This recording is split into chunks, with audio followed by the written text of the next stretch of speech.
This degree has an ability to transform itself and transform others through non-judgmental interface with things that are possibly dangerous or negative. It gives up all biases so that it can go into the dark, stare into the dark, and see what needs to be taken back into the light so it can heal others, heal itself, where you might not think there would be any. So like the venom from the snake can heal people from snake bites. Welcome as we continue deep diving into the degrees of astrology, the Sabian degrees, the imagery, insight, psychology, the storylines of the degrees of astrology. There are 360. We're taking a look at 2 each time. We're looking at mirror degrees on the wheel. Today we're on Capricorn, Cancer 21. Happy new moon. Without further ado, let's jump into Capricorn 21. A relay race. A woman moves down a passageway and many hands reach out to touch her. A stately old home in a ruined condition. Runners relaying a message through the mountains. Thousands of messages sent by light beams. Our stone here is Covellite, and both stones will be in the description if you'd like to take a closer look. Covellite awakens our inner vision, develops intuition, and our innate psychic abilities. It provides clear consciousness for exploring the darker aspects of our nature. It brings to light our shadow self, offers insight to healing the wounds of deep-rooted trauma and chronic dis-ease. Strong emphasis on hands, handing off things like a relay race. So here we're meant to keep moving forward. And as we move forward, hands are going to be reaching out to us. Some are going to be helpful hands.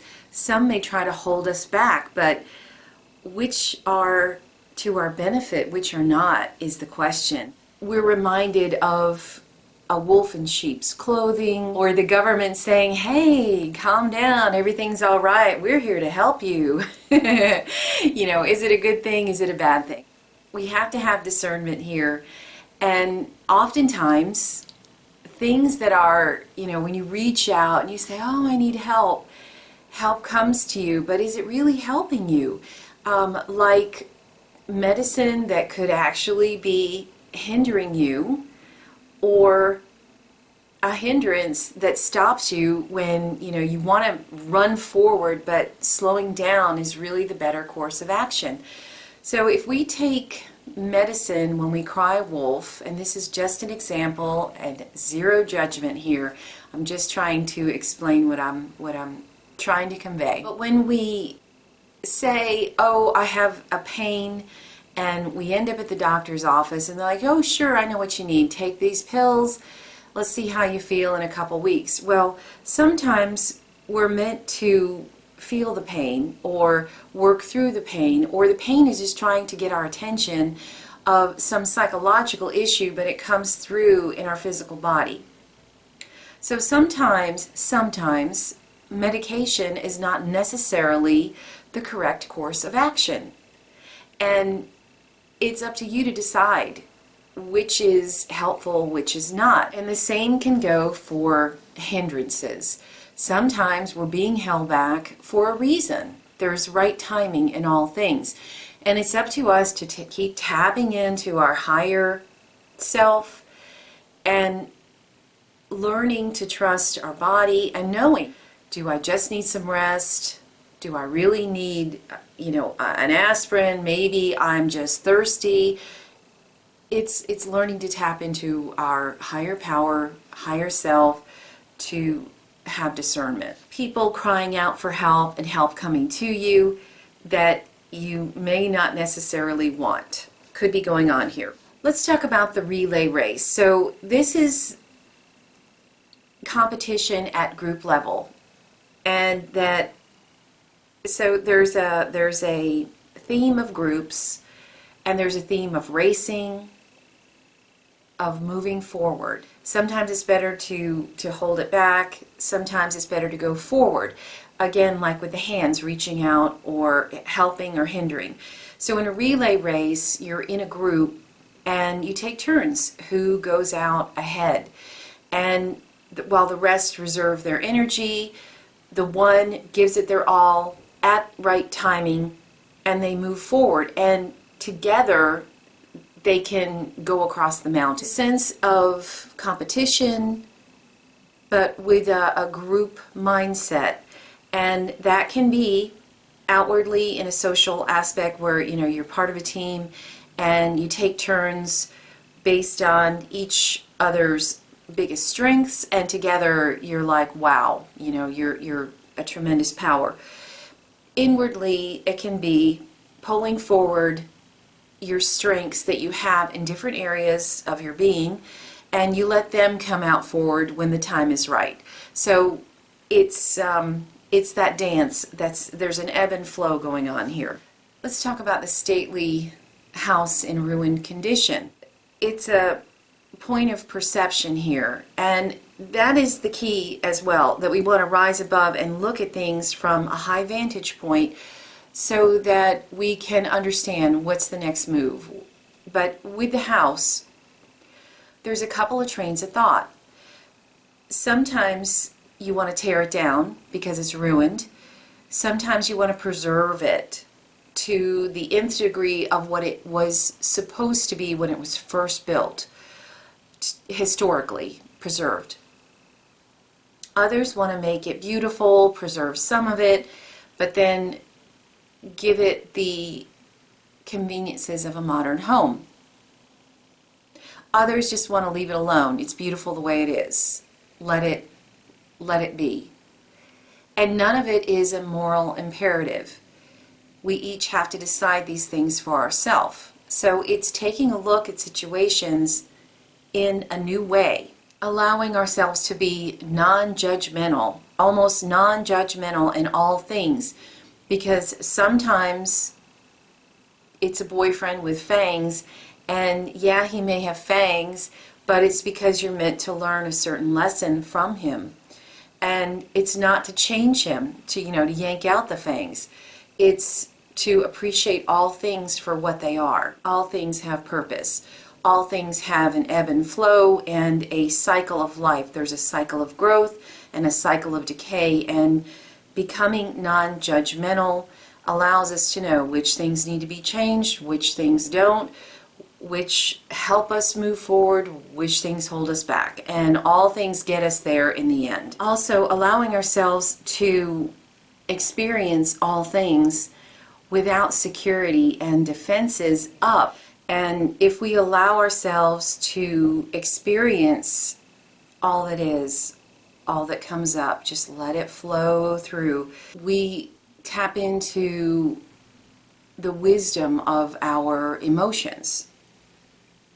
So we want to try our best to dissolve securities and defenses, bracing against things that we deem to be negative, because it allows us to move forward in a more powerful way, reach our goal or our destiny. Let's take a look at Cancer 21. A prima donna singing, a man milking a poisonous snake of its venom so that he can make an antidote. High up on a mountain, an eagle's nest. A woman lying on a stage as she sings and dies. A star sending a woman its healing radiance. The stone here is Vanadilite. It connects the mind with the lower chakras. It provides motivation, clear thought and organization, determination for achieving our goals. It is strongly associated with fire energy. It boosts our power and strength to persevere. It gives us endurance. It gives us discipline, aids in balancing and revitalizing physical desire. It gives us grounding and stability, and it transforms chaos into creativity. This is an interesting degree, the prima donna singing. She's in an opera, so not just singing alone. She's telling a story. She's telling a sad story many times, a tragic story. It's interesting because the prima donna is the star of the show, but it's part of the collective, and she's singing about what is going on in society. And she's doing it with the power of strong symbolism, archetypes, but it's a tragedy, that she's singing and dying at the same time. So crying out for help, crying at night, this is the wolf moon today, so it's the howling at night. She's in a collective effort. She's acting out what goes on in society, but she's doing it at a deeply emotional level. She's tugging on people's heartstrings. We're seeing things at the highest and the lowest here. So you think about the eagle's nest in connection with the opera. A visual for me is sitting in the box looking down at the opera. You can see the tragedy from up above, and you can see the beauty in the tragedy. And so this degree definitely has an ability to stay safe by seeing things from a high vantage point, the eagle's nest, or up in the box seat to watch the opera, and gleans healing where there normally may not be any. So by seeing things from up above, the vision of an eagle, or someone who's in the box seats, you can see the tragedy as a whole, and you can take from it healing where there might be deemed to be nothing but tragedy. The man milking the poisonous snake. This degree has an ability to transform itself and transform others through non-judgmental interface with things that are possibly dangerous or negative. It gives up all biases so that it can go into the dark, stare into the dark, and see what needs to be taken back into the light so it can heal others, heal itself, where you might not think there would be any. So like the venom from the snake can heal people from snake bites. A strong ability to set aside fears and biases so that you can learn from whatever it is you're dealing with. Letting go of defenses gives you the highest defense here. And also, if you want something so badly that you will do anything for it, that could come up here. What's the cost of being the prima donna? What did it take for her to be the one on stage? Well, it takes a lot of hard work. She probably had to make some compromises she may not have wanted to make. Now she's the one that everybody is watching. She's transcended from a singer in the chorus to the prima donna. But, what cost? The price of success is a strong theme on this degree. The interesting thing about the healing is that whether you live or die from the snake bite, either way you're going to be transformed. It's pretty extreme. They did what they had to when they decided to come to this life, and it's time to move on. So, they transform, and that's one form of transformation. Another is where the doctor gets to them in time and they take the venom, but in that in-between space, when they're not quite sure are they going to live or die, it gives them a new lease on life. So again, transformation. So this is a degree of transformation for sure, and it can be in extreme ways.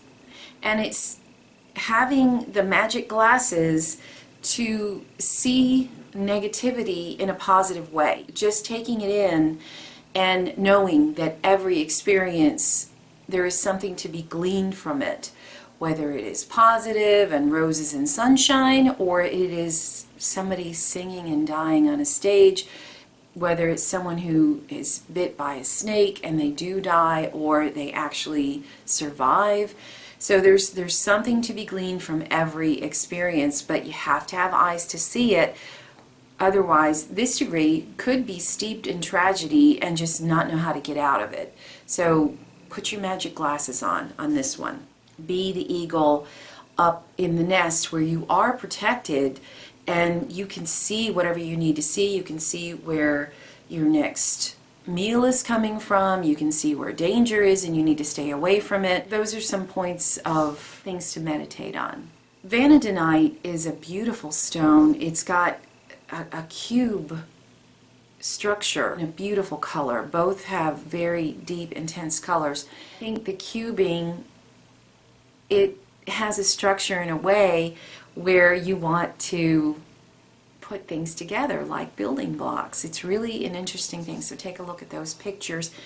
And Covellite is the most beautiful, deep, dark blue. It's like the deepest blue in the peacock.